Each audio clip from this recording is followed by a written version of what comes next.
옛날, 아주 먼 옛날에 호랑이가 담배를 피우고 산신령이 구름을 타고 내려와 쉬어가던 깊은 산골짜기 마을이 있었습니다. 사방이 높은 산으로 병풍처럼 둘러싸여 있어 해가 늦게 뜨고 일찍 지는 이곳은 세상의 소란스러운 일들이 감히 넘보지 못하는 평화롭고 고요한 곳이었습니다.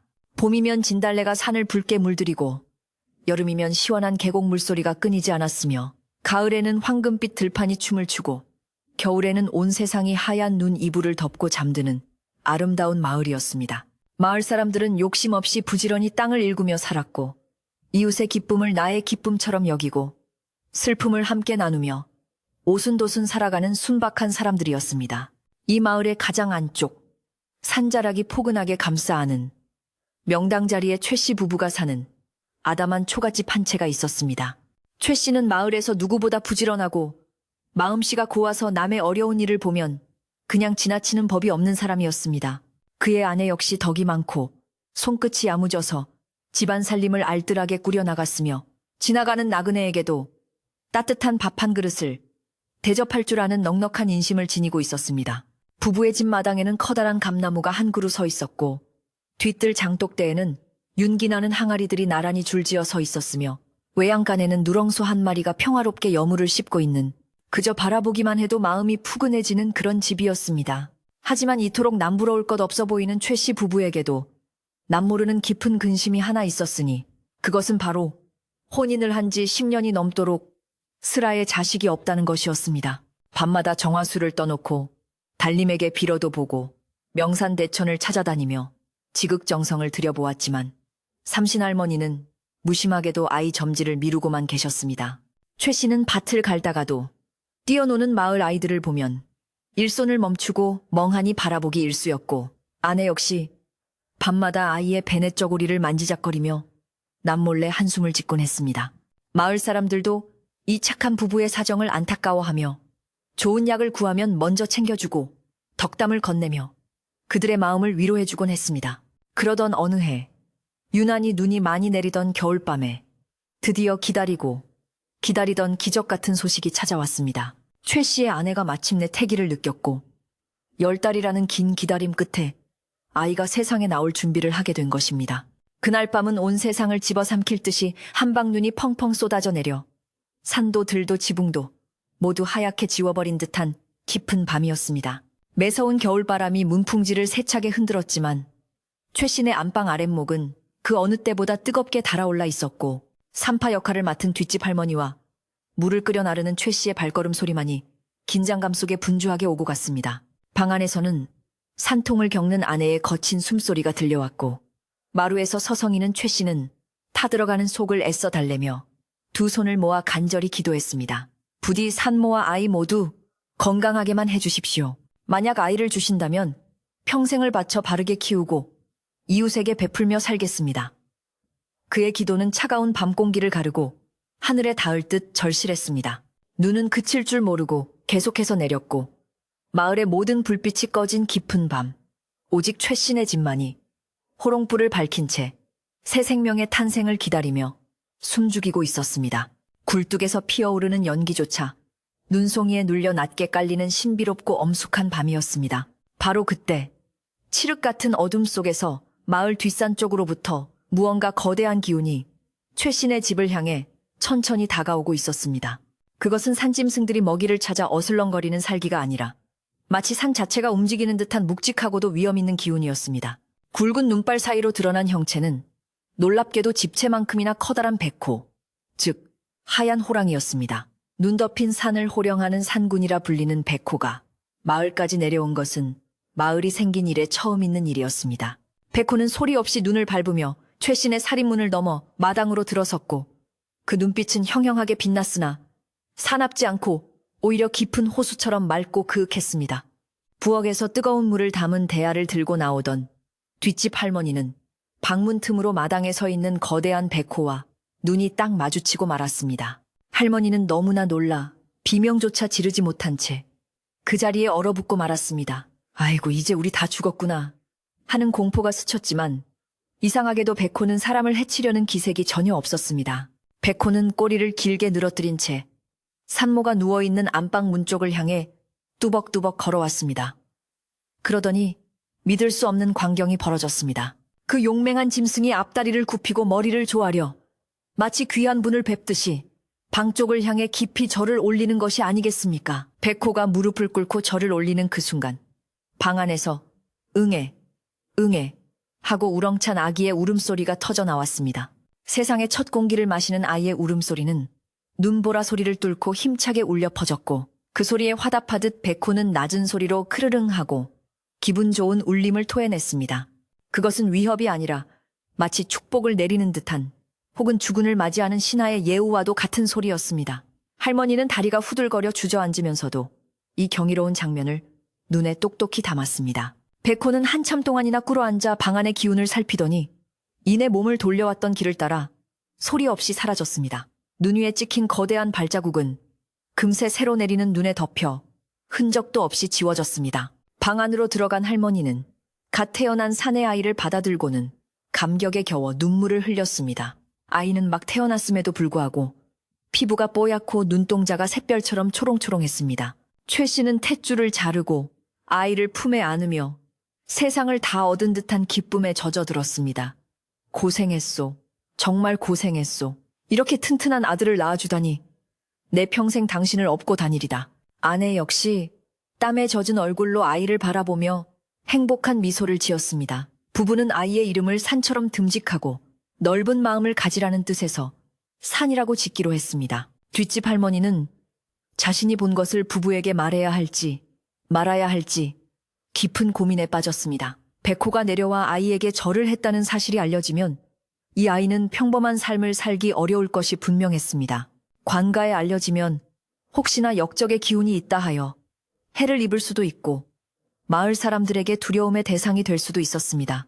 평생을 남의 눈치 안 보고 성실하게 살아온 최 씨 부부에게 그런 소란은 감당하기 힘든 일이 될 것이 뻔했습니다. 할머니는 결국 입을 굳게 다물기로 결심했습니다. 이 아이는 산신령님이 점지해 주신 귀한 아이가 분명하니 내가 눈을 감는 날까지 이 비밀을 지켜주리라. 할머니는 그렇게 마음속으로 맹세하며 아이의 베넷저고리를 여며주었습니다. 다음 날 아침 눈이 그치고 햇살이 눈부시게 내리쬐자 마을 사람들은 최 씨네 집 대문에 걸린 금줄을 보고 환호성을 질렀습니다. 지프로 꼬아 만든 금줄에는 붉은 고추와 검은 숯이 주렁주렁 매달려 있어 사내 아이가 태어났음을 알리고 있었습니다. 마을 사람들은 제 일처럼 기뻐하며 문 밖에서 축하 인사를 건넸습니다. 최서방, 드디어 아비를 닮은 떡두꺼비 같은 아들을 얻었구만. 정말 축하하네. 최 씨는 연신 허리를 굽히며 고마움을 표했고 마을 잔치라도 열어야 할 판이라며 싱글벙글 웃음을 감추지 못했습니다. 눈 쌓인 마당은 깨끗하게 쓸려 있었고 어젯밤 백호가 왔다 간 흔적은 그 어디에도 남아있지 않았습니다. 시간은 흘러 계절이 바뀌고 산이는 무럭무럭 자라났습니다. 아이는 신기하게도 잔병치레 한 번 없이 건강하게 컸으며 밤에 보채거나 이유 없이 우는 법도 없었습니다. 그저 배가 고프면 칭얼대다가도 어머니의 품에 안기면 금세 방실방실 웃으며 주위 사람들을 행복하게 만들었습니다. 산이의 눈망울은 유난히 깊고 맑아서 그 눈을 들여다보고 있으면 어른들조차 마음이 차분해지는 묘한 힘이 있었습니다. 동네 강아지들이 낯선 사람을 보면 짖다가도 산이가 쳐다보면 꼬리를 내리고 배를 보이며 드러눕는 일도 종종 있었습니다. 마을 사람들은 그저 아이가 순해서 짐승들도 알아보는 모양이다라며 대수롭지 않게 여겼지만 뒷집 할머니만은 그 모습을 볼 때마다 등골이 오싹해지는 전율을 느끼곤 했습니다. 최 씨 부부의 사랑을 듬뿍 받고 자란 산이는 어느덧 아장아장 걷기 시작했고 말문도 일찍 트여 부모를 기쁘게 했습니다. 최 씨는 밭일을 하다가도 새참 시간이면 헐레벌떡 집으로 돌아와 산이를 무등 태우고 마당을 돌곤 했습니다. 우리 산이 나중에 커서 아비랑 같이 농사도 짓고 소도 키우자꾸나. 최 씨의 소박한 꿈은 그저 아들이 건강하게 자라 이 땅에서 뿌리 내리고 평범한 농사꾼으로 살아가는 것이었습니다. 그는 아들이 특별한 사람이 되기를 바라기보다는 남에게 해끼치지 않고 제 몫을 다하는 바른 사람이 되기를 원했습니다. 그것이 자식을 지키는 가장 안전한 길임을 본능적으로 알고 있었는지도 모릅니다. 어느 봄날 산이는 마당에 앉아 기어다니는 개미들을 유심히 관찰하고 있었습니다. 그때 어디선가 날아온 까치 한 마리가 산이의 어깨에 사뿐히 내려앉았습니다. 보통의 아이라면 놀라서 울음을 터뜨리거나 손을 휘저어 쫓아냈겠지만 산이는 가만히 고개를 돌려 까치와 눈을 맞추고는 방긋 웃어 보였습니다. 까치 역시 도망가지 않고 한참을 산이의 어깨에 머물며 지저귀다가 날아갔습니다. 이를 지켜보던 최 씨의 아내는 신기하다는 듯이 남편에게 말했습니다. 여보, 우리 산이는 참 묘한 데가 있어요. 짐승들이 아이를 무서워하지 않고 친구처럼 대하니 말이요. 최 씨는 허허 웃으며 대답했습니다. 당신 닮아서 마음이 고와서 그런 게지. 짐승들도 착한 사람은 알아보는 법 아니요. 하지만 뒷집 할머니는 알고 있었습니다. 산이가 숲을 바라볼 때면 숲속의 나무들이 흔들리며 인사하는 듯 했고 바람이 불면 산이의 머리카락을 부드럽게 쓰다듬고 지나가는 것을 말입니다. 할머니는 종종 산이에게 옛 이야기를 들려주며 넌지시 이르곤 했습니다. 산아, 너는 이 마을의 보물이다. 하지만 네가 가진 힘을 함부로 뽐내거나 드러내면 안 된단다. 벼는 익을수록 고개를 숙이는 법이고 진짜 강한 사람은 부드러운 법이란다. 어린 산이는 할머니의 깊은 뜻을 다 이해하지는 못했지만 할머니의 주름진 손을 꼭 잡고 고개를 끄덕이곤 했습니다. 산이에게 할머니는 세상에서 가장 지혜로운 스승이자 또 하나의 어머니였습니다. 세월은 유수와 같이 흘러 산이가 10살이 되었습니다. 소년이 된 산이는 또래 아이들보다 머리 하나는 더 클 정도로 장골이었고 힘도 장사였습니다. 지게를 지고 산에 올라 나무를 해오는 솜씨가 어른 못지 않았고 험한 산길을 뛰어다녀도 숨 한 번 차지 않았습니다. 그러나 산이는 자신의 힘을 친구들을 괴롭히거나 뽐내는 데 쓰는 법이 없었습니다. 오히려 약한 친구가 괴롭힘을 당하면 조용히 다가가 막아주었고 무거운 짐을 든 어른을 보면 말없이 짐을 받아다 드리는 속 깊은 아이였습니다. 마을 사람들은 입을 모아 칭찬했습니다. 최서방네 아들은 어쩜 저리 듬직할까. 나중에 마을을 이끌어갈 큰 인물이 될 거야. 산이에게는 남들에게 말하지 못하는 비밀이 하나 있었습니다. 가끔 깊은 산속에 들어가면 누군가 자신을 지켜보고 있다는 느낌을 받는다는 것이었습니다. 숲이 우거진 곳에 가면 등 뒤가 따뜻해지고 보이지 않는 시선이 자신을 보호하고 있다는 안도감이 들었습니다. 어느 날 산이는 나무를 하러 갔다가 길을 잃고 깊은 골짜기까지 들어간 적이 있었습니다.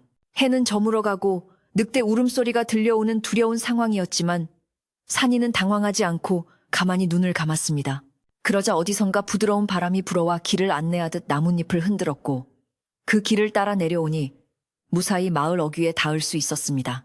산이는 그날 이후 산이 자신을 품어주고 있다는 것을 확신하게 되었습니다. 최씨네 집은 산이 덕분에 웃음꽃이 필 날이 많았지만 세상 일에는 언제나 호사다마라 하여 좋은 일 뒤에는 구문 일이 따르기 마련이었습니다. 마을에는 흉흉한 소문이 돌기 시작했습니다.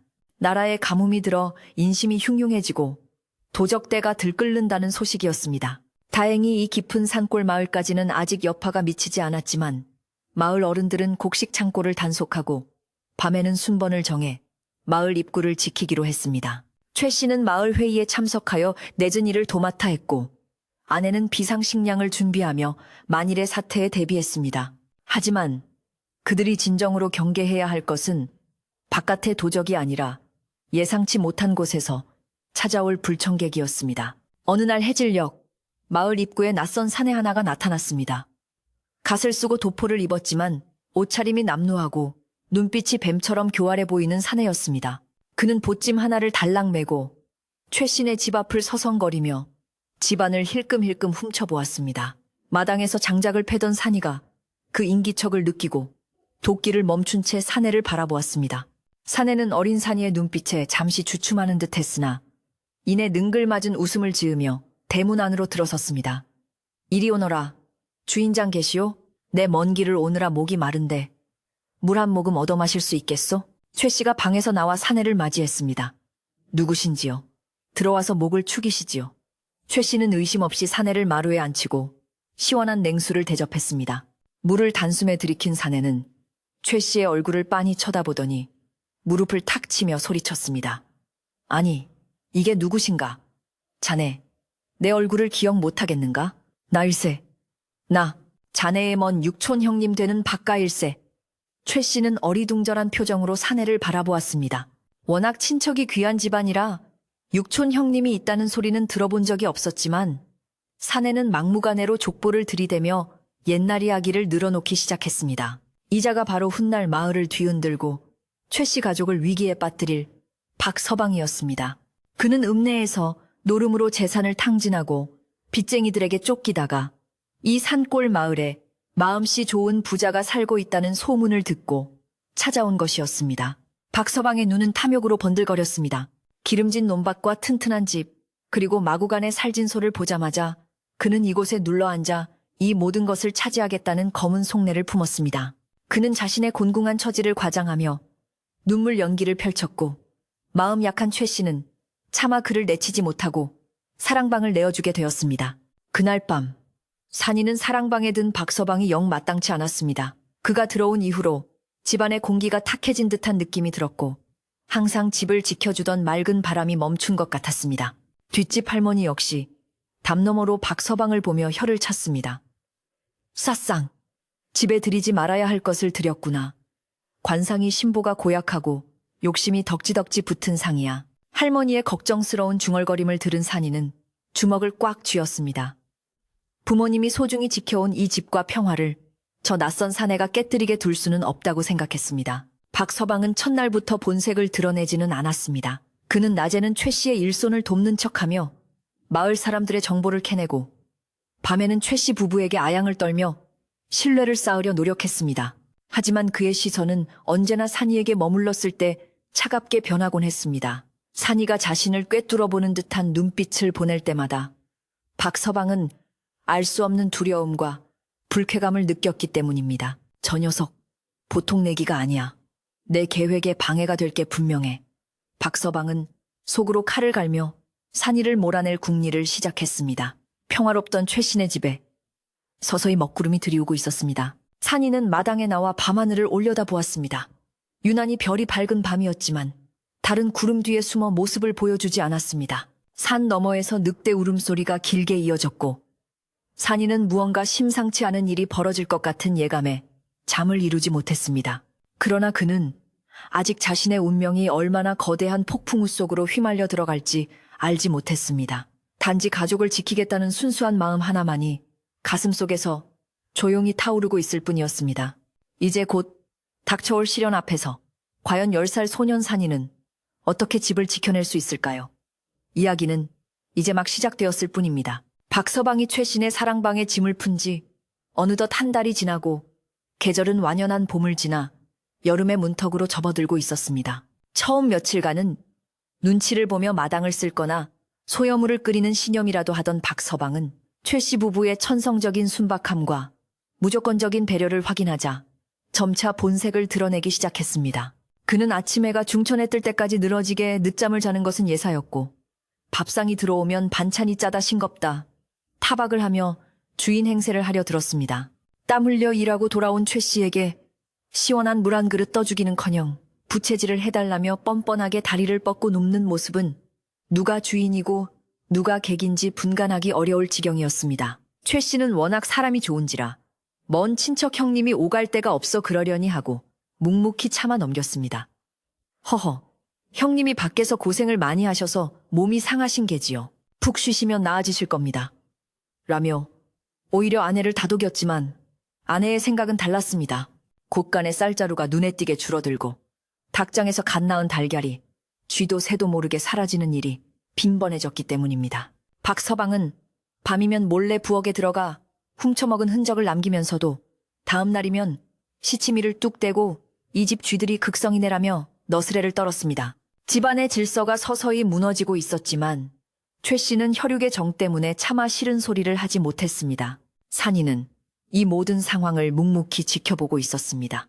10살 어린아이의 눈에도 박서방의 탐욕스럽고 게으른 본성은 훤히 들여다 보였습니다. 박서방은 산이와 눈이 마주칠 때마다 흠칫 놀라며 고개를 돌리곤 했는데 그것은 산이의 맑고 깊은 눈동자가 마치 자신의 더러운 속내를 꿰뚫어보는 거울 같았기 때문입니다. 산이는 박서방이 아버지 몰래 반문서를 넣어둔 장롱을 탐욕스러운 눈길로 훑어보는 것을 여러 번 목격했습니다. 산이는 박서방에게 대놓고 맞서지는 않았지만 언제나 부모님 곁을 지키며 그가 딴 마음을 먹지 못하도록 무언의 압박을 가했습니다. 박서방에게 산이는 눈엣가시 같은 존재이자 자신의 계획을 방해하는 가장 큰 걸림돌이었습니다. 그러던 어느 날 박서방은 산이를 곤경에 빠뜨릴 묘안을 짜내기 위해 산이가 자주 가는 뒷산으로 몰래 뒤를 밟았습니다. 산이는 학교나 서당 대신 숲에서 시간을 보내는 일이 많았는데 박서방은 이를 빌미로 아이가 공부는 안 하고 밖으로만 나돈다며 최 씨에게 고자질할 심산이었습니다. 숲은 울창하고 고요했습니다. 박서방은 숨을 헐떡이며 산이를 쫓았지만 산이는 마치 산짐승처럼 가볍고 빠르게 덤불을 헤치고 나아갔습니다. 한참을 올라가던 산이가 갑자기 멈춰선 곳은 커다란 바위 아래 작은 옹달샘이 있는 공터였습니다. 박서방은 굵은 나무 뒤에 몸을 숨기고 숨을 죽인 채 산이의 행동을 훔쳐보았습니다. 그때 숲풀이 부스럭거리더니 거대한 멧돼지 한 마리가 씩씩거리며 공터로 튀어나왔습니다. 박서방은 너무 놀라 비명조차 지르지 못하고 다리에 힘이 풀려 주저앉을 뻔했습니다. 저 사나운 짐승이 아이를 덮치면 꼼짝없이 죽은 목숨이라 생각했습니다. 하지만 놀라운 일이 벌어졌습니다. 멧돼지는 산이를 보고 공격하기는커녕 마치 주인을 만난 강아지처럼 꼬리를 흔들며 다가와 산이의 손길에 머리를 비비는 것이었습니다. 산이는 익숙한 듯 멧돼지의 거친 털을 쓰다듬으며 무어라 조용히 속삭였고 멧돼지는 얌전하게 물을 마신 뒤 다시 숲속으로 사라졌습니다. 이 기이한 광경을 목격한 박서방의 등줄기에는 식은땀이 흘러내렸습니다. 보통 사람이라면 이 신비로운 광경에 경외감을 느꼈겠지만 욕심에 눈이 먼 박서방의 머릿속에는 사악한 계략이 번개처럼 스쳐 지나갔습니다. 그래, 저놈은 사람이 아니다. 짐승과 소통하는 놈이라니 분명 요물이다. 이것을 이용하면 저놈을 집에서 쫓아내고 내가 이 집의 주인이 될 수 있겠구나. 박서방은 두려움을 억누르고 회심의 미소를 지으며 산을 내려왔습니다. 그의 발걸음은 올라갈 때보다 훨씬 가벼웠고 입가에는 비열한 웃음이 떠나지 않았습니다. 그는 마을로 내려가자마자 빨래터와 주막을 돌며 사람들을 만나기 시작했습니다. 박서방은 마을 사람들에게 은밀하게 그리고 아주 심각한 표정으로 거짓말을 늘어놓기 시작했습니다. 이보게들, 내 말 좀 들어보게. 내 육촌 동생 내 아들, 그 산이 녀석 말이야. 좀 이상하지 않은가? 눈빛이 사람의 것이 아니야. 내가 오늘 산에서 봤는데 놈이 산짐승들을 불러 모아놓고 무슨 주문을 외우고 있더란 말이지. 멧돼지가 사람을 보고도 피하지 않고 그 아이 발밑에 엎드리는 걸 내 두 눈으로 똑똑히 봤네. 사람들은 처음에는 에이, 설마 그 순한 산이가 하며 믿지 않았지만 박서방은 침까지 튀기며 생생하게 묘사했고 덧붙여 불길한 예언까지 섞어 넣었습니다. 내 예전에 알던 무당에게 들은 이야기인데 산짐승이 따르는 아이는 산신의 노여움을 산 아이라더군. 그런 아이가 마을에 있으면 멀쩡하던 우물이 마르고 농사도 망친다고 했어. 그러고 보니 요새 마을 분위기가 좀 뒤숭숭하지 않나. 박서방의 말은 마치 독버섯의 포자처럼 사람들의 마음에 불안감을 심어주었습니다.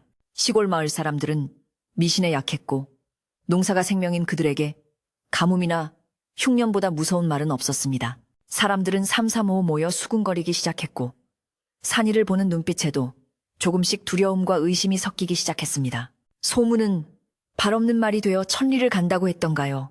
박서방이 퍼뜨린 헛소문은 며칠 만에 온 마을에 퍼졌습니다. 최서방네 아들이 밤마다 산에 올라가 여우 홀리는 구슬한데. 아니야. 내가 듣기로는 호랑이 새끼를 키운다던데. 이야기는 입에서 입으로 전해지며 점점 더 황당하고 무시무시하게 부풀려졌습니다. 아이들은 산이 곁에 가기를 꺼려했고 길에서 산이를 마주치면 슬금슬금 피하거나 뒤에서 손가락질을 했습니다. 아무 영문도 모르는 산이는 친구들이 왜 자신을 피하는지 알 수 없었지만 특유의 의연함으로 내색하지 않고 묵묵히 제 할 일을 했습니다. 이 소란을 가장 먼저 알아챈 것은 뒷집 할머니였습니다. 산이가 태어날 때 백호를 목격했던 할머니는 마을에 도는 소문의 근원지가 박서방이라는 것을 직감했습니다. 할머니는 빨래터에서 아낙네들이 수군거리는 소리를 듣고는 빨랫방망이를 내던지며 호통을 쳤습니다. 이 무지렁이들아, 어디서 굴러먹던 개뼈다귀 같은 놈의 말을 믿고 멀쩡한 아이를 잡으려 들어? 산이가 어떤 아이인데 내들이 밥 굶을 때 쌀 퍼다 준 게 누군지 벌써 잊었어? 할머니의 서슬퍼런 호통의 안악들은 입을 다물었지만 한 번 심어진 의심의 씨앗은 쉽게 사라지지 않았습니다. 마을에는 촌장이라 불리는 덕망 높은 어르신이 계셨습니다. 평소 마을의 대소사를 관장하며 공정하게 판단을 내리던 촌장님은 최근 마을의 감도는 이상한 기류를 감지하고 있었습니다. 촌장님은 박서방이라는 작자가 마을에 들어온 후로 평화롭던 마을 인심이 흉흉해진 것을 꿰뚫어 보고 있었습니다. 어느 날 저녁, 촌장님은 마을 정자나무 아래에서 부채를 붙이고 있는 박서방을 불렀습니다. 박서방은 촌장이 자신을 부르자 거들먹거리는 태도로 다가갔지만 촌장의 날카로운 눈빛 앞에서는 저절로 어깨가 움츠러들었습니다. 자네가 최서방네 먼 친척이라지? 내 듣자 하니 마을 여기저기를 다니며 묘한 소리를 하고 다닌다던데. 촌장님은 낮은 목소리로 물었습니다. 박서방은 짐짓 억울하다는 표정을 지으며 변명했습니다. 어르신, 저는 그저 조카네 집안이 걱정되어 하는 소리입니다. 그 아이, 산이에게는 분명 보통 사람과 다른 사악한 기운이 있습니다. 마을을 위해서라도 조심해야. 박서방의 말이 채 끝나기도 전에 촌장님의 지팡이가 바닥을 쿵 하고 내리찍었습니다. 그 소리에 주위에 있던 사람들이 모두 깜짝 놀라 쳐다보았습니다. 네 이놈! 입은 삐뚤어졌어도 말은 바로 하라 했다.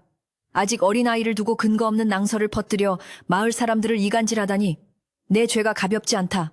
산이는 나면서부터 내가 지켜본 아이다.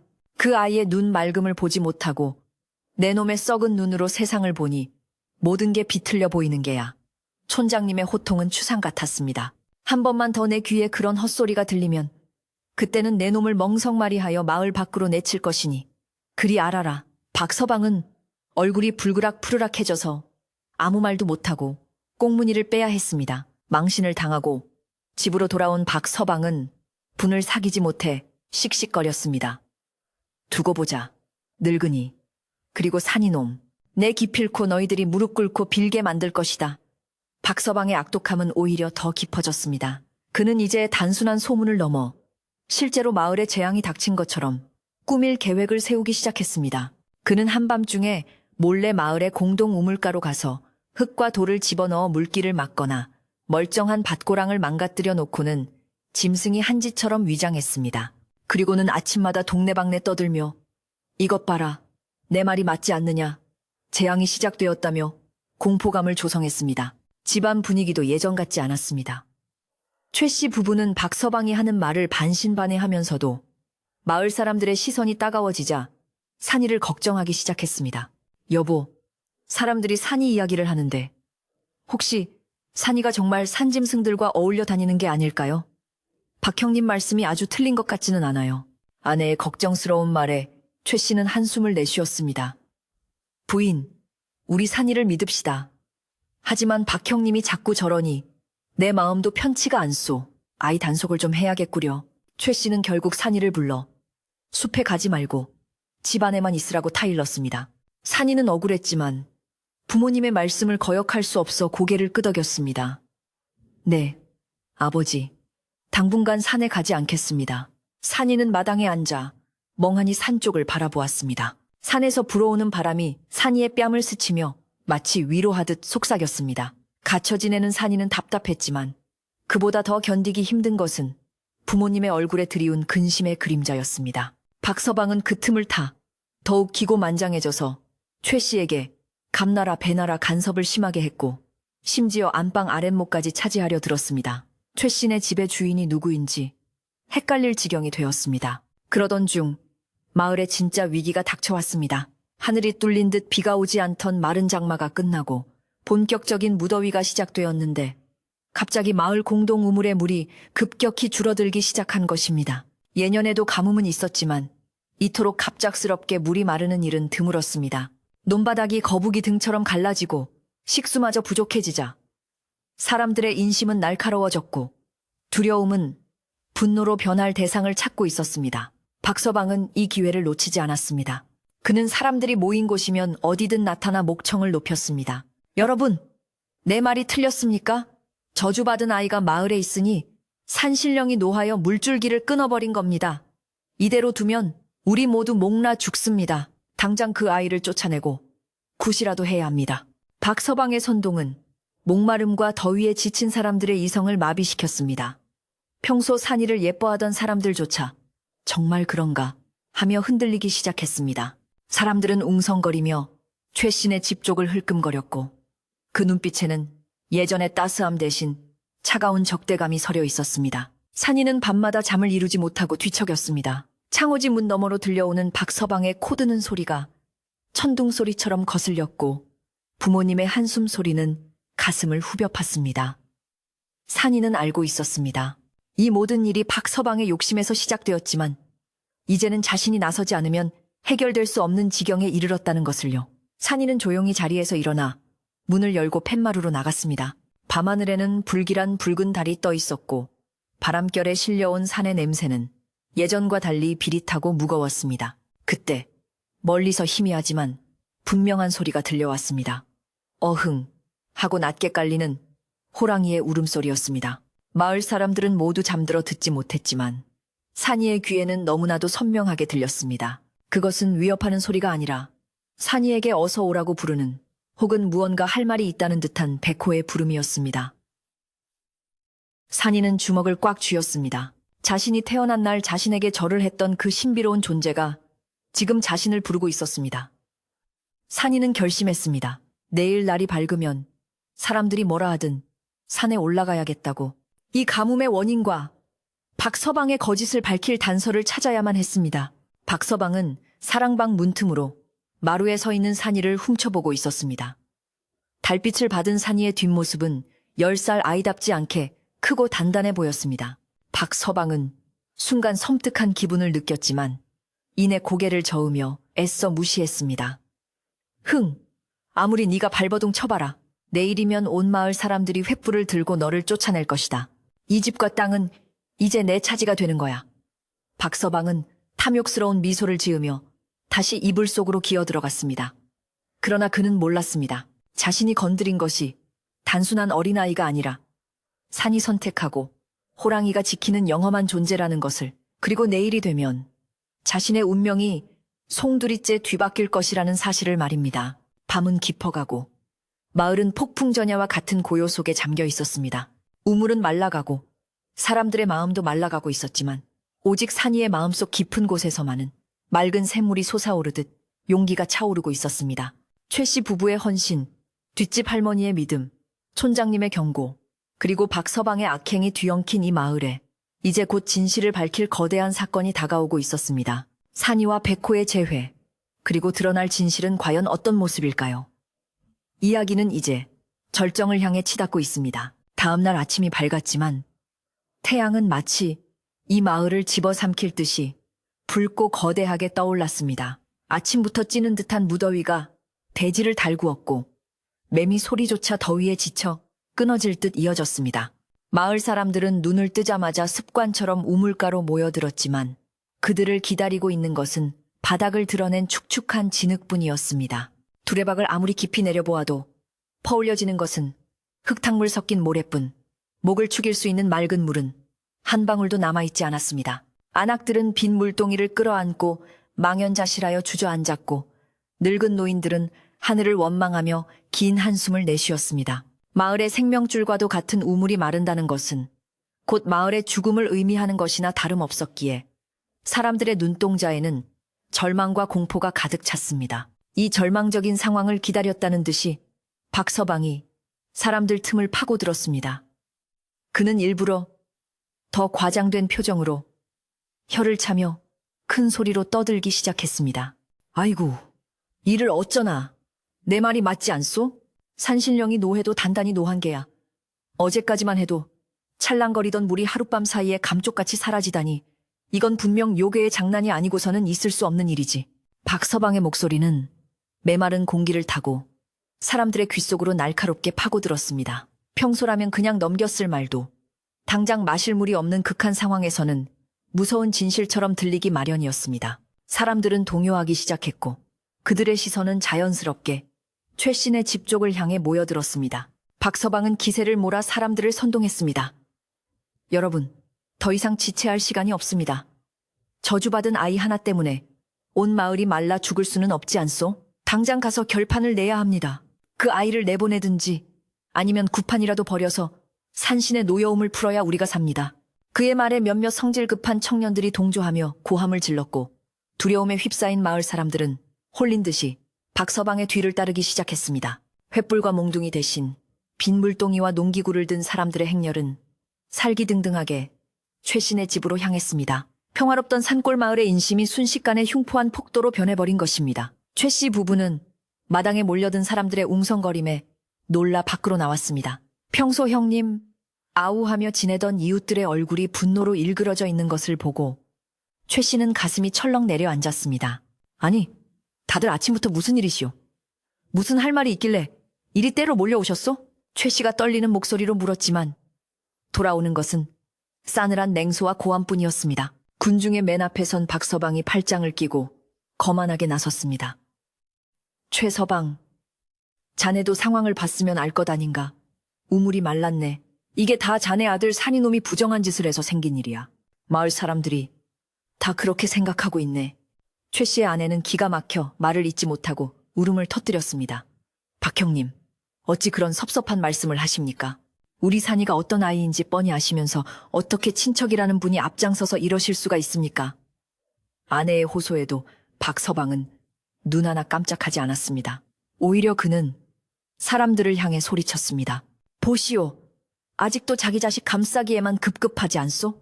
우리가 다 죽게 생겼는데 저들은 자기네 배부른 생각만 하는구려. 박서방의 교묘한 이간질에 사람들은 더욱 흥분하여 산이를 내놓아라. 마을에서 떠나라. 하며 소리를 질렀습니다. 마당은 순식간에 아수라장이 되었고 최씨 부부는 공포에 질려 서로를 부둥켜 안았습니다. 그때 방문이 조용히 열리며 산이가 걸어 나왔습니다. 10살 아이치고는 침착한 표정이었지만 그의 눈빛은 그 어느 때보다 결연하게 빛나고 있었습니다. 산이가 나타나자 소란스럽던 마당이 일순간 조용해졌습니다. 아이에게서 뿜어져 나오는 알 수 없는 기운에 사람들이 잠시 주춤한 것입니다. 산이는 돛돌 위에 서서 또렷한 목소리로 말했습니다.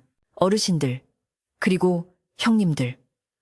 제가 산에 다니며 짐승들과 어울린 것은 사실이나 단 한 번도 마을에 해가 되는 짓을 한 적은 없습니다. 우물이 마른 것은 저 때문이 아닙니다. 산이의 당당한 태도에 사람들은 웅성거렸지만 박서방은 비웃음을 흘리며 대꾸했습니다. 내 놈이 요물이 아니고서야 어떻게 짐승을 부리겠느냐. 증거를 대지 못하면 당장 마을을 떠나야 할 것이다. 산이는 박서방을 똑바로 응시하며 말했습니다. 증거를 가져오겠습니다. 오늘 해가 지기 전까지 제가 우물이 마른 진짜 이유를 찾아내고 다시 물이 솟아나게 하겠습니다. 만약 제가 실패한다면 그때는 저와 부모님이 이 마을을 떠나겠습니다. 그러니 그때까지만 시간을 주십시오. 산이의 제안은 너무나 당돌하고 무모해 보였습니다. 하지만 그의 눈빛이 너무나 진실하여 지켜보던 촌장님이 나서서 중재를 했습니다. 좋다. 아이가 저렇게까지 말하니 기회를 주도록 하자. 해가 질 때까지다. 만약 그때까지 물이 나오지 않으면 자네 가족은 마을의 뜻을 따라야 할 것이네. 촌장님의 말씀에 사람들도 수긍하며 한 발 물러섰고 박서방은 불만스러운 표정을 지었지만 속으로는 쾌재를 불렀습니다. 어차피 말라버린 우물이 저놈 손에 다시 터질 리가 없지. 오늘 밤이면 이 집은 내 것이다. 최씨 부부는 산이를 붙잡고 말렸습니다. 산아, 위험하다. 가지 마라. 그냥 우리끼리 어디론가 떠나서 살면 된다. 하지만 산이는 부모님의 손을 꼭 잡으며 안심시켰습니다. 어머니, 아버지, 걱정 마세요. 저는 제가 해야 할 일을 알아요. 그리고 저를 도와줄 분이 산에 계십니다. 산이는 부모님께 큰 절을 올리고는 뒤도 돌아보지 않고 지게를 지고 산을 향해 달리기 시작했습니다. 그의 등 뒤로 따가운 햇살과 사람들의 의심 어린 시선이 꽂혔지만 산이의 발걸음은 망설임이 없었습니다. 뒷집 할머니는 담장 너머로 산이의 뒷모습을 보며 두 손을 모아 간절히 기도했습니다.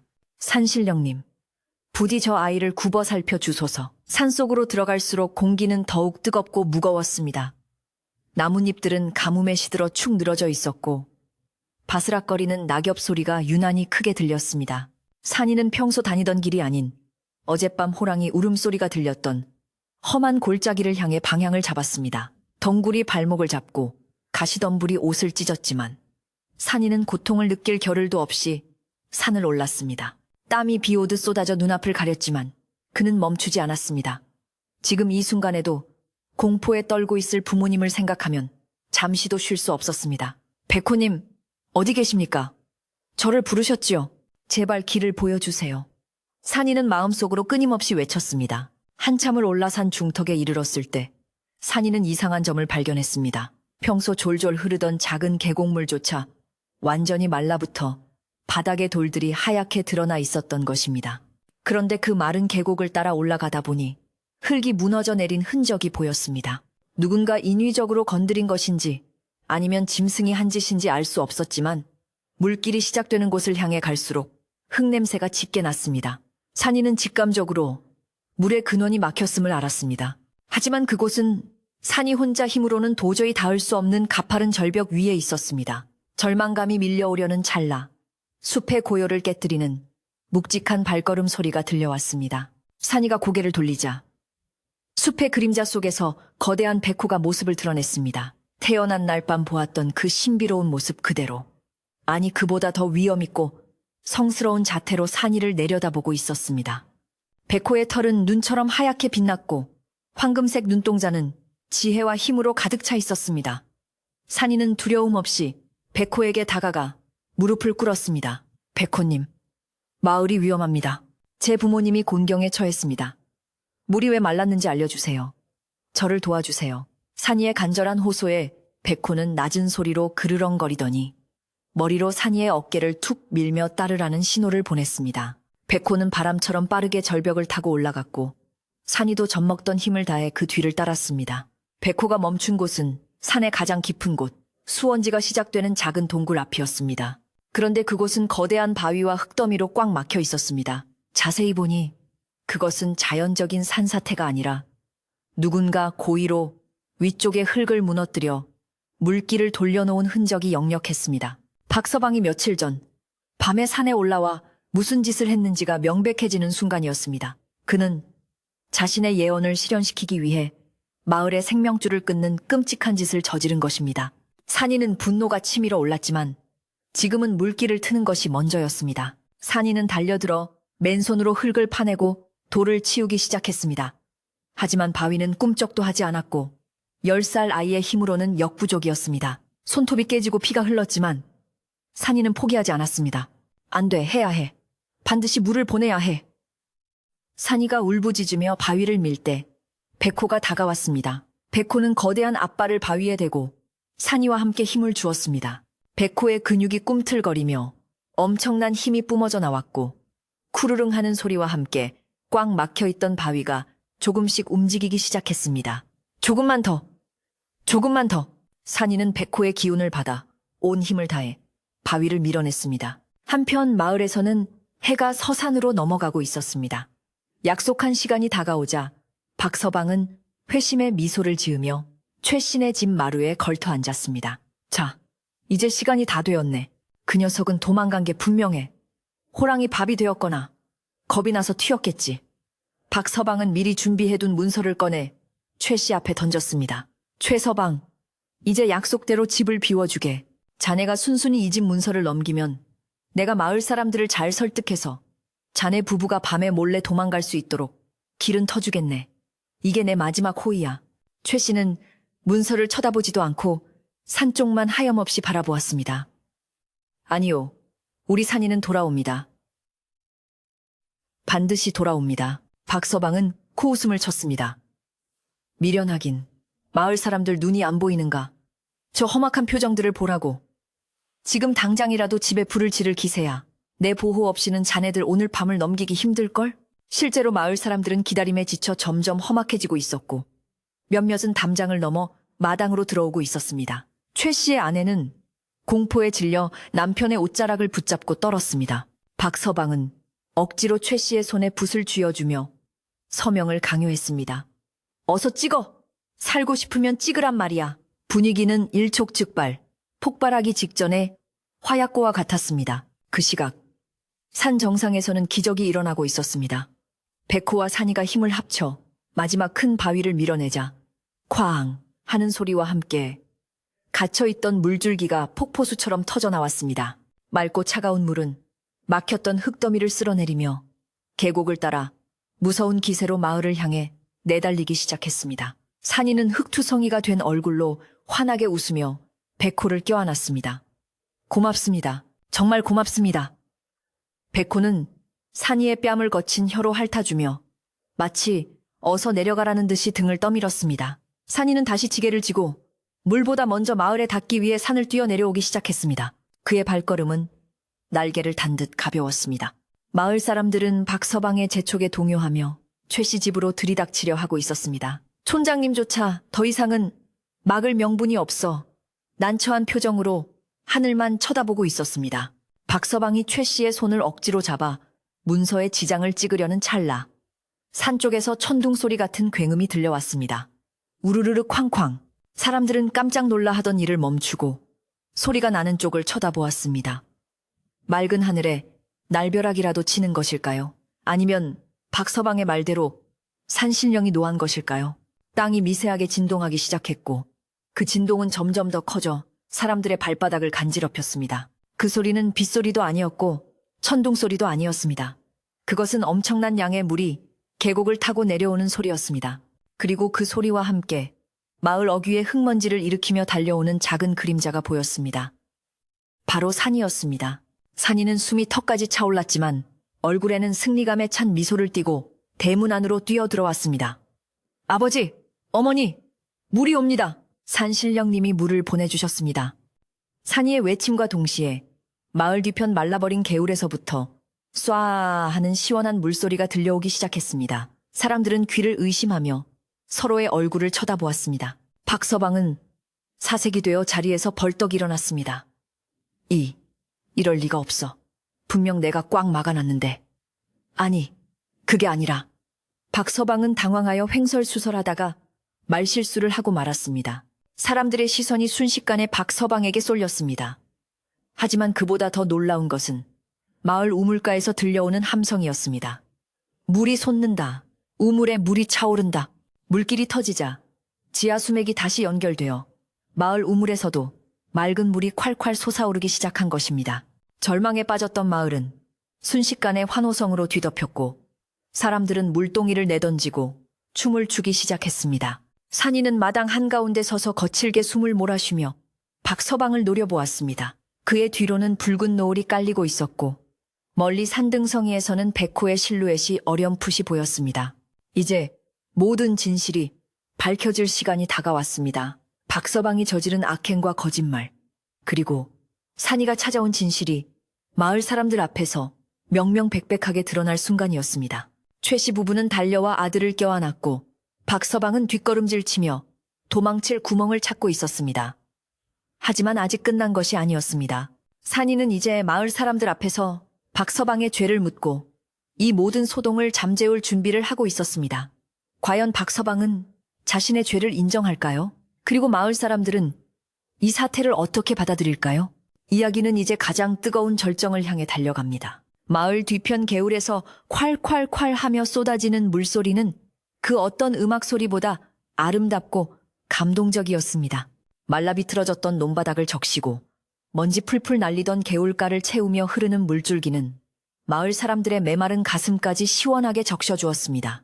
사람들은 누가 먼저랄 것도 없이 개울로 달려가 흙탕물이 채 가라앉지도 않은 물을 손으로 떠서 벌컥벌컥 들이켰습니다. 아이고, 시원하다. 이제 살았다. 정말 물이 나왔어. 어른아이 할 것 없이 서로 물을 끼얹으며 환호했고 그동안의 불안과 공포가 씻은 듯이 사라지는 순간이었습니다.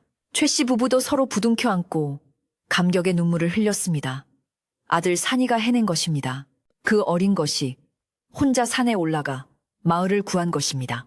그러나 이 축제의 분위기 속에서 단 한 사람, 박서방만은 얼굴이 흙빛이 되어 떨고 있었습니다. 그는 사람들이 물에 정신이 팔린 틈을 타 슬금슬금 뒷걸음질을 치며 인파 속을 빠져나가려 했습니다. 자신의 거짓말이 들통나는 것은 시간 문제였고 분노한 군중의 화살이 자신에게 꽂히기 전에 도망쳐야만 했습니다. 그는 보찜을 챙길 겨를도 없이 그저 몸만이라도 빠져나가려고 대문 쪽으로 몸을 돌렸습니다. 하지만 그의 앞을 가로막는 커다란 그림자가 있었으니 바로 마을의 촌장님이었습니다. 촌장님은 평소의 온화한 표정은 온데간데 없이 서슬퍼런 눈빛으로 박서방을 내려다보고 있었습니다. 어딜 그리 급히 가시는가, 박서방? 자네가 아까 한 말을 내가 똑똑히 들었는데 그냥 갈 수는 없지 않겠나? 촌장님의 낮고 엄한 목소리에 주위에 있던 사람들의 시선이 일제히 박서방에게 쏠렸습니다. 물을 마시며 기뻐하던 사람들도 분위기가 심상치 않음을 느끼고 하나둘씩 최신의 마당으로 다시 모여들었습니다. 박서방은 식은땀을 줄줄 흘리며 억지 웃음을 지어 보였습니다. 아니 저는 그저 너무 기뻐서 집에 가서 조상님께 감사 기도를 드리려고. 하지만 그의 변명은 너무나 궁색했고 이미 사람들의 눈에는 의심의 불꽃이 타오르고 있었습니다. 그때 마당 한가운데 서 있던 산이가 앞으로 나서며 또렷한 목소리로 말했습니다. 촌장님, 그리고 마을 어르신들, 제가 산 위에서 본 것을 말씀드리겠습니다. 물길이 시작되는 동굴 입구가 커다란 바위와 흙더미로 인위적으로 막혀 있었습니다. 그것은 자연적으로 무너진 것이 아니었습니다. 누군가 일부러 위쪽에 둑을 터뜨려 바위를 굴러내리게 한 흔적이 역력했습니다. 산이는 자신의 찢어지고 피투성이가 된 손바닥을 사람들에게 내보였습니다. 제가 이 손으로 그 돌들을 치웠습니다. 이것은 산신의 노여움이 아니라 사람의 욕심이 부른 재앙이었습니다. 산이의 처참한 손을 본 마을 사람들은 경악을 금치 못했습니다. 10살짜리 아이가 혼자서 그 거대한 바위들과 씨름하며 물길을 맞다는 사실에 가슴이 미어지는 듯 했습니다. 동시에 그들의 분노는 자연스럽게 범인을 향했습니다. 촌장님은 지팡이로 박서방을 가리키며 호통을 쳤습니다. 네 이놈, 아까 네 입으로 내가 막아놨는데라고 하지 않았느냐? 하늘이 무섭지도 않느냐? 어찌 사람의 탈을 쓰고 마을 전체를 목말라 죽게 하려 했단 말이냐? 촌장님의 호통은 찌는 듯한 더위마저 날려버릴 만큼 서늘하고 강력했습니다. 박서방은 사면초가에 몰리자 쥐새끼처럼 발악하기 시작했습니다. 그는 무릎을 꿇고 비는 대신 오히려 적반하장으로 소리를 질렀습니다. 이건 모함입니다. 저 어린 놈이 요술을 부려 나를 함정에 빠뜨린 겁니다. 내가 물길을 막다니요. 말도 안 됩니다. 증거 있습니까? 내가 산에 올라가는 걸 본 사람이라도 있냔 말입니다. 박서방은 끝까지 자신의 죄를 인정하지 않고 발뺌하며 사람들의 얇은 귀를 다시 한번 속이려 들었습니다. 뻔뻔하기 그지없는 그의 태도에 사람들은 웅성거렸습니다. 심증은 확실했지만 그가 산에 올라가 돌을 굴렸다는 직접적인 목격자가 없는 것이 문제였습니다. 바로 그때였습니다. 해가 완전히 서산으로 넘어가고 땅거미가 내려앉기 시작한 마을 뒤편 산등성이에서 천지를 뒤흔드는 맹수의 포효 소리가 들려왔습니다. 어흥! 그 소리는 단순한 짐승의 울음소리가 아니었습니다. 뱃속 깊은 곳까지 울리게 만드는 영혼을 압도하는 산군의 호령이었습니다. 사람들은 공포에 질려 숨을 멈추었고 개들은 꼬리를 내리고 구석으로 숨어들었으며 마당의 소조차 뒷걸음질을 쳤습니다. 마을 전체가 순식간에 적막에 휩싸였습니다. 그리고 모든 사람들의 시선이 소리가 난 산 쪽을 향했습니다. 어둠이 내려앉은 산 능선 위로 하얀 달빛을 받으며 거대한 백호가 모습을 드러냈습니다. 그 크기는 집채만 했고 안광은 횃불처럼 이글거리고 있었습니다. 백호는 산 아래 마을을, 정확히는 최신의 마당을 내려다보고 있었습니다. 사람들은 그 신비롭고도 두려운 자태에 감히 소리도 내지 못하고 얼어붙었습니다. 전설 속에서나 듣던 산신령의 사자가 실제로 눈앞에 나타난 것입니다. 백호는 천천히, 아주 천천히 마을을 향해 한 발짝씩 내려오기 시작하는 듯 했습니다. 그 위압감은 죄 없는 사람들에게는 경외심을, 죄 지은 자에게는 죽음보다 더한 공포를 안겨주었습니다. 박서방은 백호와 눈이 마주친 순간 다리에 힘이 풀려 그 자리에 주저앉고 말았습니다. 그의 눈에는 백호가 당장이라도 달려와 자신의 목덜미를 물어뜯을 것만 같은 공포가 비쳤습니다. 게다가 백호의 곁에는 흐릿하지만 분명하게 산이에게 길을 안내해주던 멧돼지와 산짐승들이 함께 서 있는 것이 보였습니다. 박서방은 그제야 깨달았습니다. 자신이 건드린 것은 단순한 시골 아이가 아니라 이 산과 자연이 보호하는 존재였다는 것을 말입니다. 공포가 극에 달하자 박서방의 입에서 저절로 비명 섞인 자백이 터져나왔습니다. 잘못했습니다. 제가 그랬습니다. 살려주세요. 호랑이님, 살려주세요. 박서방은 땅바닥에 머리를 처박으며 울부짖었습니다. 이 집과 땅이 탐이 나서 그랬습니다. 최서방을 내쫓고 이 집을 차지하려고 제가 산에 올라가 물길을 막았습니다. 헛소문을 퍼뜨린 것도 접니다. 제발 목숨만은 살려주세요. 그의 처절한 자백은 고요한 마당에 쩌렁쩌렁 울려 퍼졌습니다. 마을 사람들은 그제야 모든 진실을 알게 되었습니다. 가뭄의 공포, 산이에 대한 의심, 마을의 불화, 이 모든 것이 저 탐욕스러운 자의 추악한 연극이었다는 사실에 사람들은 치를 떨었습니다. 저런 천하의 몹쓸 놈을 봤나.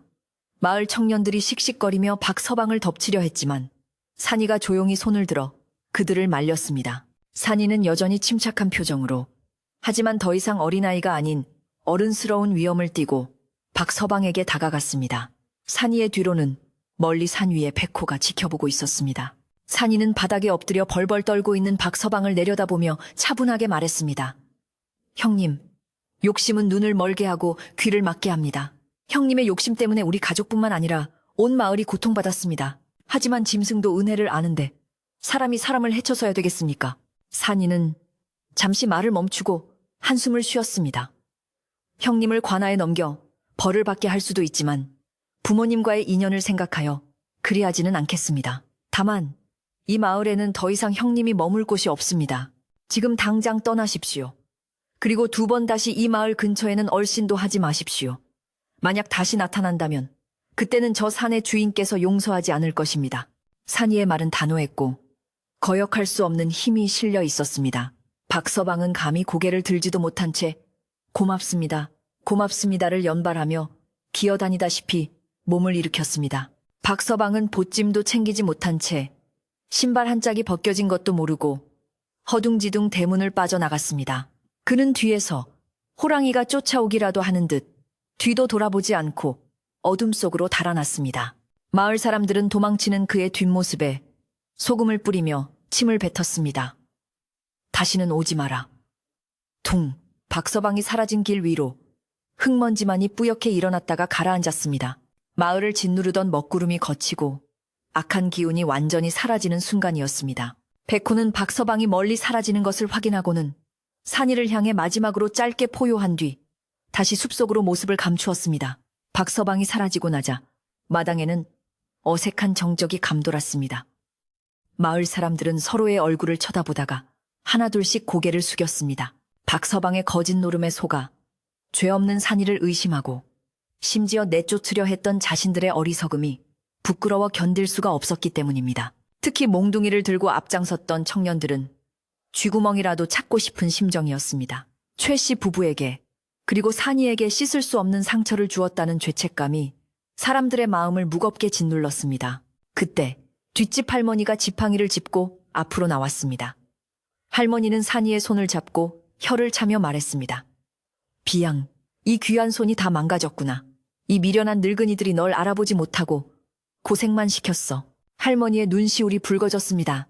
그 모습을 본 촌장님이 헛기침을 하며 최 씨 앞으로 다가왔습니다. 최, 서방, 그리고 사나. 면목이 없네. 우리가 늙어서 눈이 어두워 진실을 보지 못하고 자네들을 핍박했네. 이 늙은이의 불찰을 용서해주게. 촌장님이 정중하게 허리를 굽혀 사과하자 마을 사람들도 너나 할 것 없이 미안하네. 최서방, 사나, 정말 미안하다 하며 사죄의 말을 건넸습니다. 마음 착한 최 씨는 손을 내저으며 사람들의 사과를 받아주었습니다. 아닙니다. 오해가 풀렸으니 되었습니다. 다들 가뭄 때문에 심란해서 그랬던 것 아니겠습니까? 우리 산이도 무사하고 물도 다시 나오니 그걸로 족합니다. 최 씨의 아내 역시 눈물을 훔치며 이웃 안악들의 손을 맞잡았습니다. 형님, 아우님, 섭섭한 마음이 왜 없겠습니까마는 그래도 이렇게 다시 웃는 얼굴로 보니 좋습니다. 최 씨 부부의 넉넉한 인심에 마을 사람들은 더욱 감동했고 미안함과 고마움이 뒤섞여 마당은 눈물바다가 되었습니다. 갈등이 해소되자 팽팽했던 긴장이 풀리며 마을에는 다시 활기가 돌기 시작했습니다. 누군가 소리쳤습니다. 이럴 게 아니라 오늘 밤은 잔치를 벌입시다. 물도 돌아오고 마을의 화근도 사라졌으니 이보다 좋은 날이 어디 있겠소. 그 말에 사람들이 환호했습니다. 좋다. 우리 집에서 술을 가져오겠네. 나는 떡을 좀 해오지. 사람들은 각자 집으로 달려가 꽁꽁 숨겨두었던 귀한 음식들을 꺼내오기 시작했습니다. 가뭄 동안 아끼고 아꼈던 쌀과 고기, 술이 최신의 마당으로 모여들었습니다. 어느새 최신의 마당에는 멍석이 깔리고 푸짐한 상이 차려졌습니다. 우물에서 길어올린 시원한 물로 밥을 짓고 국을 끓이는 냄새가 구수하게 퍼져나갔습니다. 모닥불이 피어오르고 사람들의 웃음소리가 타닥타닥 타오르는 장작 소리와 어우러졌습니다. 산이는 마을 아이들에게 둘러싸여 영웅 대접을 받았습니다. 야, 너 정말 호랑이 봤어? 산아, 너 손 안 아파? 아이들은 산이의 상처투성이 손을 만져보며 경이로움 가득한 눈빛을 보냈습니다. 산이는 쑥스러운 듯 머리를 긁적이며 웃었지만 그 어느 때보다 행복해 보였습니다. 어른들은 술잔을 기울이며 서로의 오해를 풀었습니다. 내가 귀신에 씌었지. 어떻게 자네를 의심했나 몰라. 허허, 다 지나간 일일세. 자, 한 잔 밖에. 막걸리 잔이 오고 가는 속에 앙금은 눈 녹듯 사라졌습니다.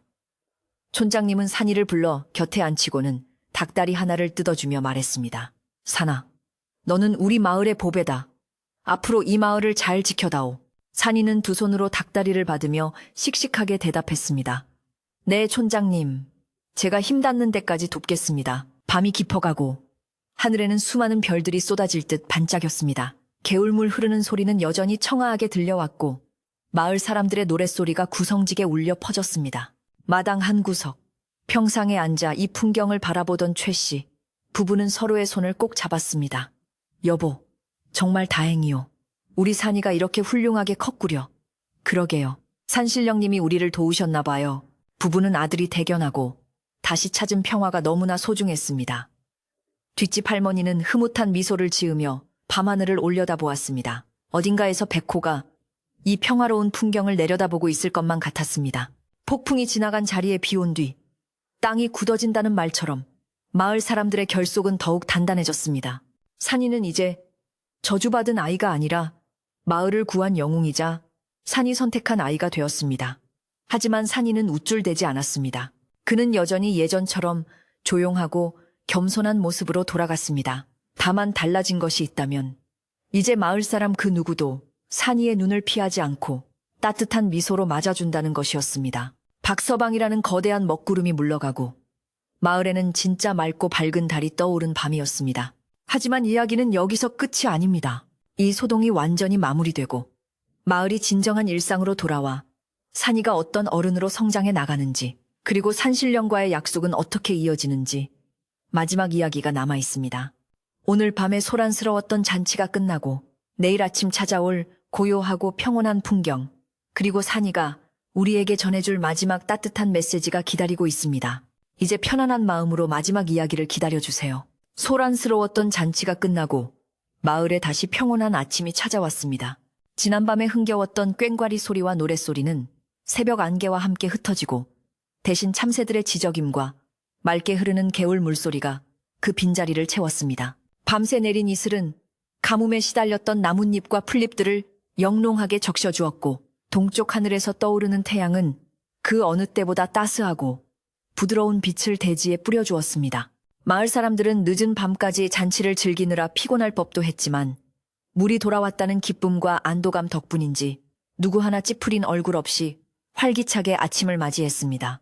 논과 밭으로 나가는 농부들의 발걸음은 춤을 추듯 가벼웠고 아낙네들이 우물가에서 나누는 아침 인사에는 웃음꽃이 만발했습니다. 최 씨네 집 마당에도 평화가 깃들었습니다.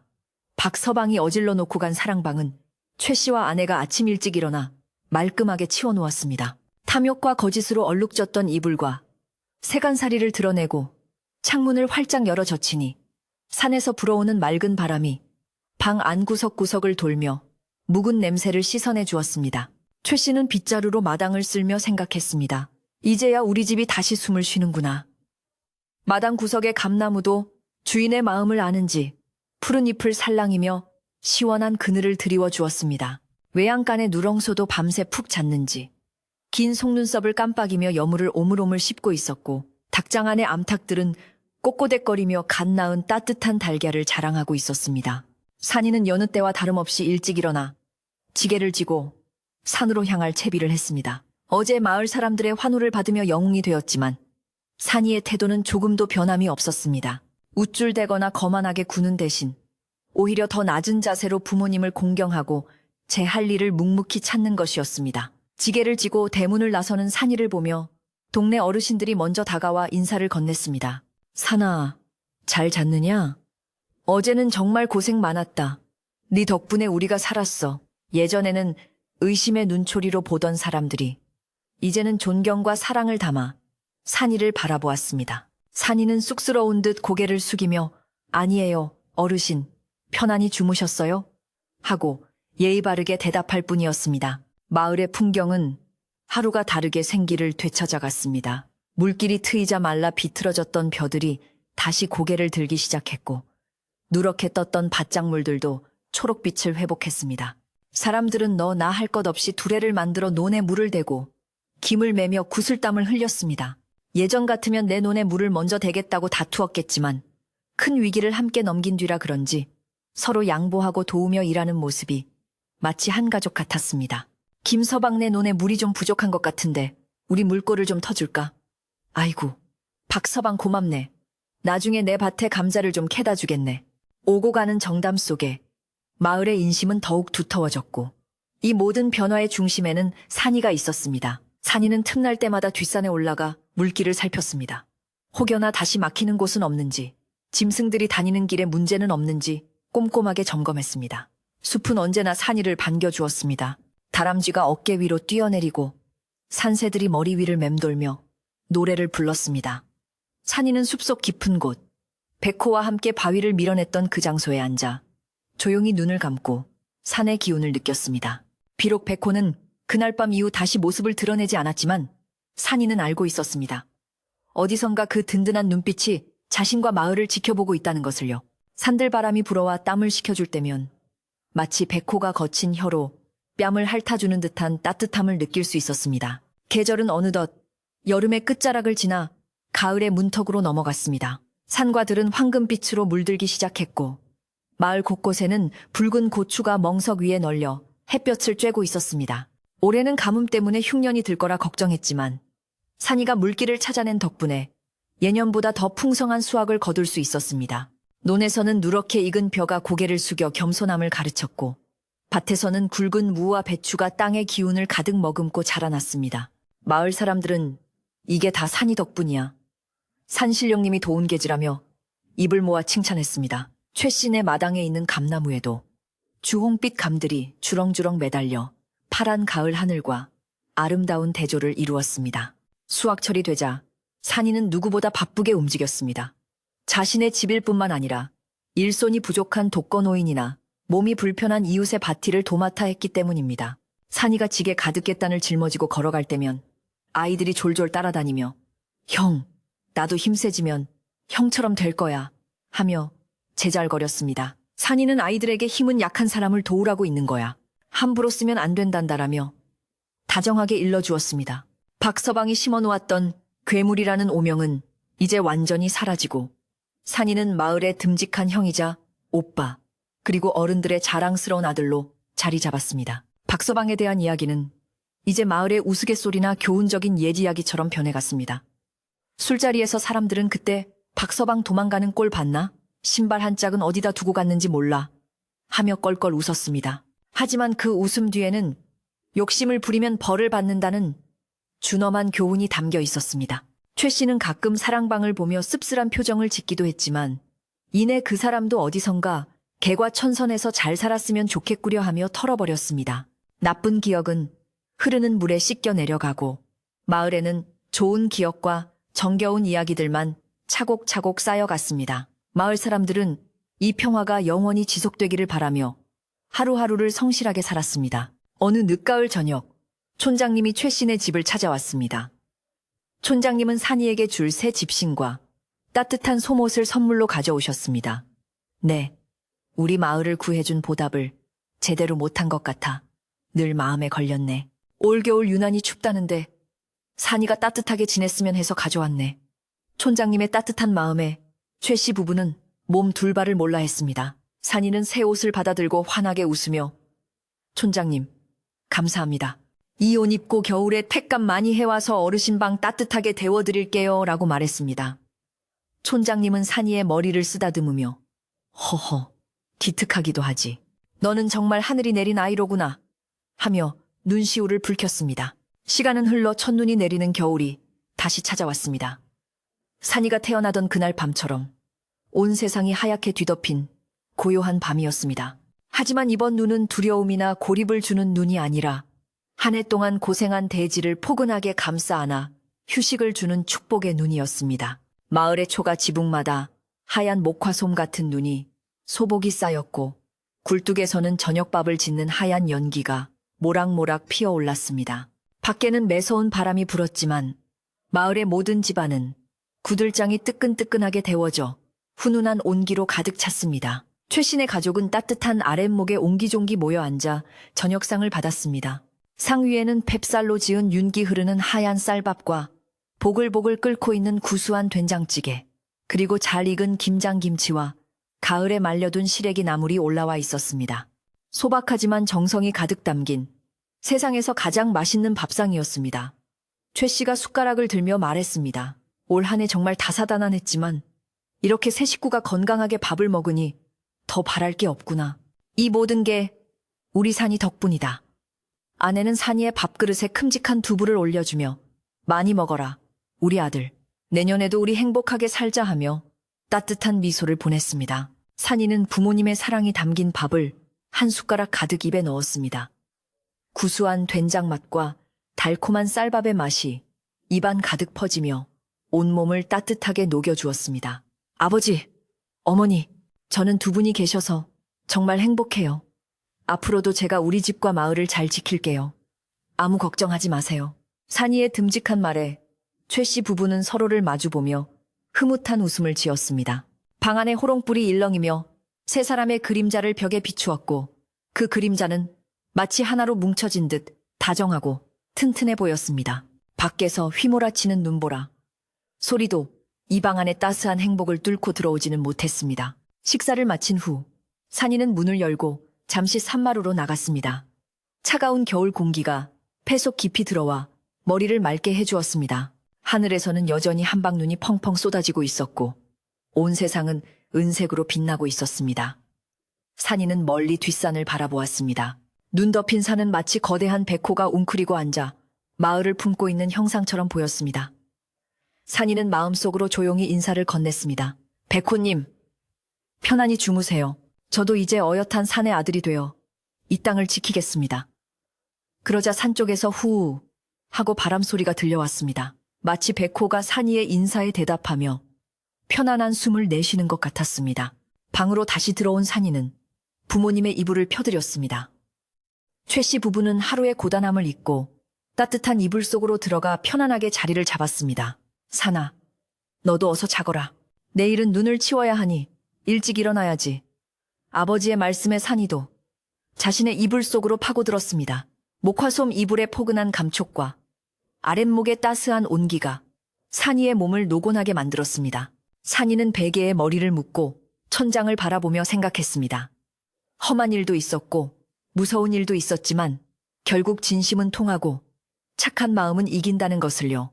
그리고 자신 곁에는 언제나 사랑하는 가족과 든든한 자연이 함께한다는 사실에 깊은 안도감을 느꼈습니다. 호롱불을 끄자 방 안은 어둠에 잠겼지만 문살 틈으로 스며드는 달빛과 눈빛이 은은하게 방을 비추었습니다. 규칙적으로 들려오는 부모님의 숨소리는 산이에게 세상에서 가장 평화로운 자장가였습니다. 산이의 눈꺼풀이 점점 무거워졌습니다. 꿈속에서는 아마도 맑은 물이 흐르는 계곡에서 백호와 함께 신나게 달리는 꿈을 꿀 것 같았습니다. 마을의 모든 집들도 불이 꺼지고 소들도 닭들도 심지어 쥐들조차 잠든 깊은 밤, 오직 눈 내리는 소리만이 사락사락하며 세상의 모든 근심을 덮어주고 있었습니다. 먼 옛날 호랑이가 담배 피우던 시절의 이 이야기는 이제 전설이 되어 사람들의 입에서 입으로 전해졌습니다. 산골마을 사람들은 산이를 기억하며 자연을 경외하고 이웃을 사랑하는 마음을 잊지 않고 살았다고 합니다.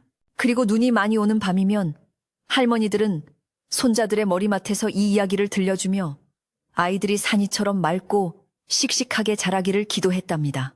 착한 사람은 복을 받고 진실은 반드시 승리한다는 이 오래된 믿음이 오늘 밤 당신의 꿈자리에도 따뜻하게 깃들기를 바랍니다. 이제 이야기의 끝자락에 닿았습니다. 밖에는 밤바람이 창문을 두드리고 밤하늘의 별들은 당신을 지키는 등불처럼 반짝이고 있습니다. 모든 걱정과 근심은 저 산 너머로 흘려보내고 최신의 가족이 느꼈던 그 따뜻한 아랫목의 온기를 상상하며 깊고 편안한 잠에 드시길 바랍니다. 백호가 지켜주는 든든한 꿈 꾸시기를. 그리고 내일 아침에는 맑은 물처럼 상쾌한 기분으로 눈을 뜨시기를 기원합니다. 안녕히 주무세요.